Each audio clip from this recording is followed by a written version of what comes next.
In today's lesson, we're going to examine transformations of graphs. So transforming a graph is changing what it looks like, and the different changes get names. The first is a translation. So in the picture that you see here on the right, each individual point has been translated. Well, it's been translated vertically. The point A has dropped 5 units, so it went down 5. And it went to the left 3. Every single point has followed that translation. So vertically it drops 5 and moves 3 to the left. A second transformation is known as a reflection. We're going to be looking at reflections across the x-axis. So in this example, this top triangle is being flipped across the x-axis. So sometimes it's called a vertical flip. I would like you to refer to it as a reflection across the x-axis. The third scenario we're going to look at would be vertical stretches or shrinks. So in this image, the green graph here, this green curve, is the original. The blue one would be if you took this screen and you stretched it vertically. It would get taller and skinnier. The other scenario would be if you compress the graph. If you compress it vertically, it's going to get shorter and wider. Okay, that would be this bottom curve. Okay, let's look back at the absolute value function, which you know the parent function is a v whose vertex is at the origin. But let's look at what happens if I add some number, which I'm going to call k, to this function. So all I'm going to do is, if you watch this graph, if I make k, struggling here. Okay, if I make k greater, look what happens. The v moves up.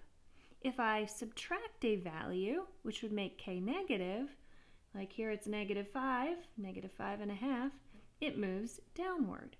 So adding or subtracting onto a function is going to move the graph, it's going to translate it up or down that many units. Now let's look at what happens if I add a value inside the absolute value. I'm going to call that one h. So if I add some value, watch what happens. So if I add 2, look at the red graph, it moved to the left. If I add 4, it also moved to the left. Add 6, it goes further to the left. Okay, so if I subtract now, what happens if I subtract 4? Look, it's moving further to the right. So this adding inside, adding to the x value, is going to translate your graph left or right, but it's kind of counterintuitive. It moves the opposite direction. If you're adding, it moves to the left. If you're subtracting, it moves to the right. Okay, so returning to the parent function, let's look what happens now if I multiply my parent function by a value that I'm going to call a. So right now it's identical. What happens as a grows? So I'm going to move my a value to be higher. Look, it's all the way up at 4 and it's getting skinnier, skinnier, skinnier. It's stretching it vertically. Whereas if I make it smaller than 1, look, it gets wider, wider, wider. And then if it's negative, it flips it. Okay, so greater than 1, it's a stretch. Less than 1, it's a shrink. And then if it's negative, it's going to have the same principles, but it's going to reflect it across the x-axis. Let's generalize this to all functions. So the general math notation says g of x, our new function, is equal to a times f of x minus h plus k. Well, I use the same letters in the exploration you just looked at. So let's say in general what each of these will do. So k is your vertical translation. If it were plus 4, it would shift up 4 units. If it's minus 4, it would shift down 4 units. Whereas the h value inside here, this is the one that works counterintuitive. This is your horizontal translation. If it were adding 5 to the x value, it's going to move it to the left. Your brain probably wants to say it's going to go to the right, but it goes the opposite direction. If it's minus 5, it will move it to the right, the entire graph. The a value out front will do several things. If it's negative, that will reflect it across the x-axis. And then look at just the numeric portion of a, known as the absolute value of a. If that's bigger than 1, it will be a vertical stretch, which means your graph is going to get narrower. Whereas if the absolute value of a is less than 1, it's going to be a vertical shrink, and your graph will get wider. When we talk about the order in which things have happened to the graph, there's a couple of ways that you can apply these transformations to a function, but the big thing is that you have to do your vertical stretches and your vertical shrinks before you do the translations. So what I'm saying here is you have to do A before you do the K. So if we just go in the order that we see it, 1, 2, 3, as we talk about them, we'll be sure that we're manipulating things properly. In this first example, it's asking us what transformations took place on the graph of f of x equals 3 times the quantity of x minus 2 quantity squared plus 1 as compared to the parent function f of x equals x squared. So the parent function you need to know is a parabola with a vertex at 0, 0. Looks like this as a quick sketch. So how is that going to change? So I'm just going to talk about each of these values and what it does, making sure that I talk about my vertical stretches and shrinks before the k value, or just do it in the order you see.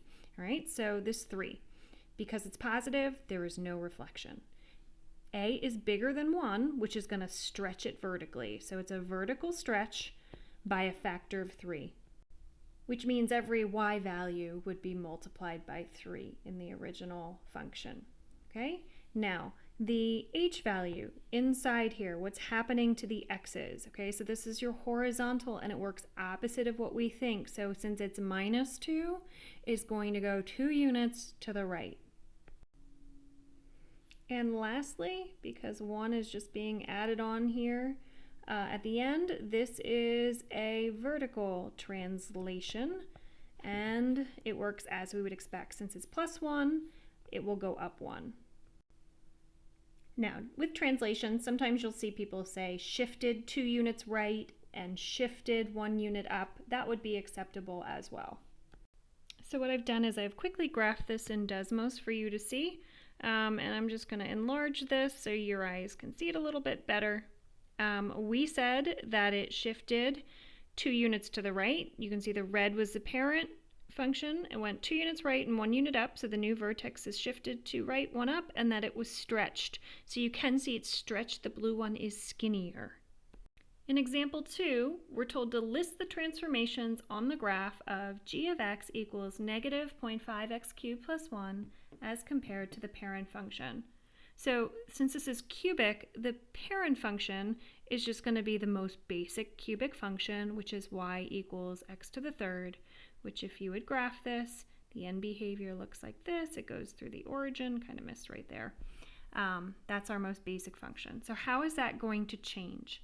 Well, let's talk about this a value out front. So since it's negative, a negative means it's going to flip. It's going to be a reflection across the x. And then because 0.5 is less than 1, we will compress the graph. It will be a vertical shrink by a factor of 0.5. And then lastly, there's a plus 1, and that's not being added on to the x. If it were, it'd be inside parentheses. That's being added on to the y value, so that's going to shift this up. It is a vertical translation. You can certainly switch to Desmos and see what the graph would look like. Just a quick sketch, since I know it moves up 1 unit. The new inflection point where it changes direction is going to be there. And it's going to reflect, so the end behavior is going to look different, and then it's going to be like more compressed. So it would look more like this. Okay, but again, I encourage you to switch to Desmos and check it out. In number 3 here, we're switching directions. What function would give the parent function of f of x equals x squared a vertical shrink by a factor of 1/3, a reflection over the x-axis, and a vertical translation up 3? So I'm going to start by writing a new function. I'm going to call it g of x equals, and I'm going to think about, okay, so a vertical shrink, that's my a value, by a factor of 1/3. So out front, it's going to be multiplied by 1/3. Reflection, well, if it reflects over the x, it becomes negative out front.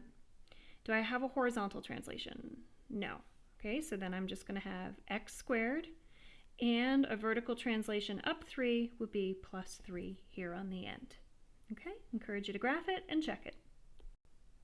In number 4, I'm starting with an absolute value function as my parent function, so I know that's a v with the vertex at 0, 0. So what function gives the parent function f of x equals the absolute value of x, a horizontal translation left 4, a vertical stretch by a factor of 10, and a reflection over the x-axis? So I'm going to say h of x, just picking a different letter, I could call it g of x, whatever I want. So horizontal translation left 4.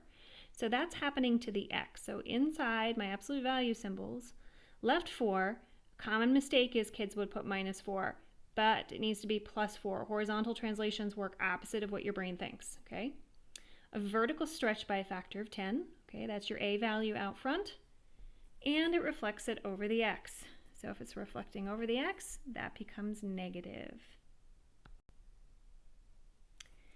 In this last example, you are given a function that's not a typical, it's not a polynomial. It's just this segmented graph. It's technically called a piecewise function, but we're supposed to apply a bunch of transformations to it. So this graph over here in red would be f of x. And we got to figure out how is this changing, right?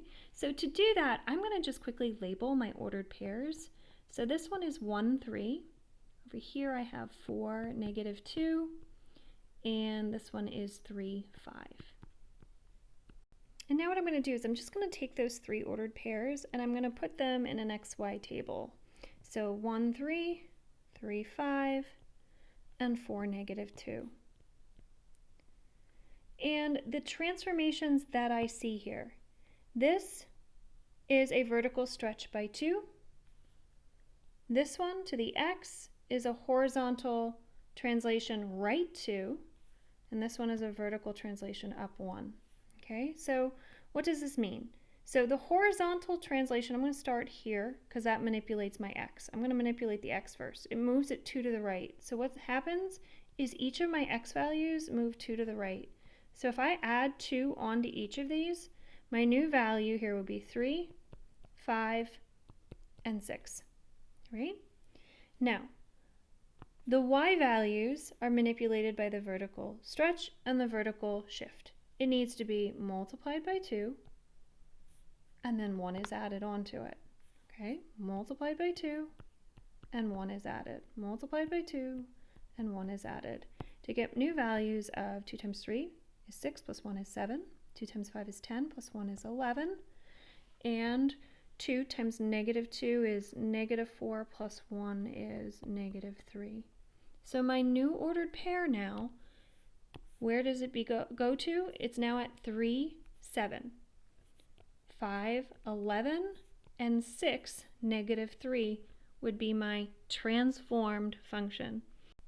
So I'm going to graph each of these points, 3, 7,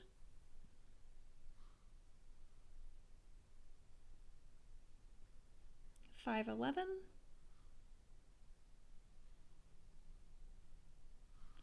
and 6, -3.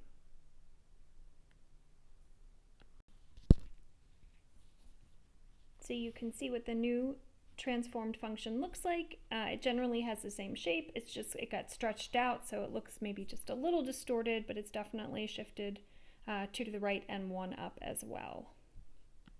Okay, it's your turn to practice. Name the transformations from the parent function. Pause the video, write them down, and then hit play when you're ready. The negative out front causes there to be a reflection across the x-axis. Because 4/3 is larger than 1, There is a vertical stretch by a factor of 4/3.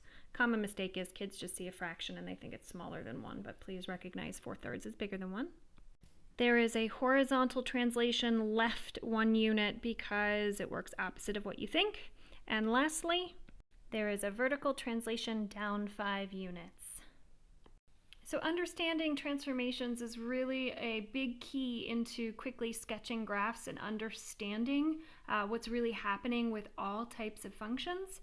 So if you have any questions, please reach out.